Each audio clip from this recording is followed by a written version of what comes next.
अब हमारे देश में कैंसर सिर्फ सिगरेट पीने वालों को नहीं होता। दिल्ली एनसीआर में रहने का मतलब है लंग कैंसर का खतरा, चाहे आप सिगरेट पीते हो या ना पीते हो। हमने आपको बताया कि 22.5 AQI होता है तो आप एक सिगरेट पीते हैं, और दिल्ली एनसीआर या देश में आप कहीं चले जाएं 22.5 AQI कहीं नहीं होता। 50-100 तक तो हम सोचते नहीं है। 100 AQI का मतलब 4.5 सिगरेट होता है। 500 के प्लस जाने के बाद मतलब होता है कि आप दिन भर में 27 से 30 सिगरेट पी रहे हैं।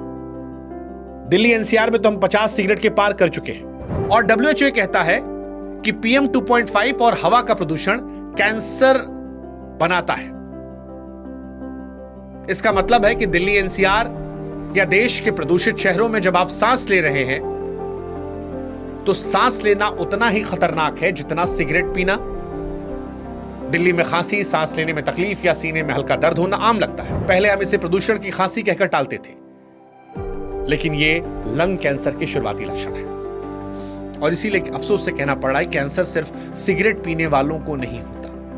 पहले लंग कैंसर ज्यादा सिगरेट पीने वालों को होता था, अब चीजें बदल गई। उदाहरण के तौर पर साल 1988 तक 90% लंग कैंसर के मरीज सिगरेट पीने वाले थे। 2018 में रिपोर्ट आई जो कहती है कि 50% मरीज ऐसे हैं जिन्होंने जीवन में सिगरेट नहीं पिया लेकिन उनको लंग कैंसर हो गया। हम समझा भी देते हैं आपको पॉल्यूशन से कैसे कैंसर बनता है, आसान शब्दों में। आप जब दिल्ली की हवा या प्रदूषित शहर में हवा में सांस लेते हैं तो लाखों PM 2.5 कण आपके फेफड़ों में जाते हैं। इससे आपको जलन होती है। आपका शरीर इन कणों को बाहर का दुश्मन समझकर उनसे लड़ने की कोशिश करता है।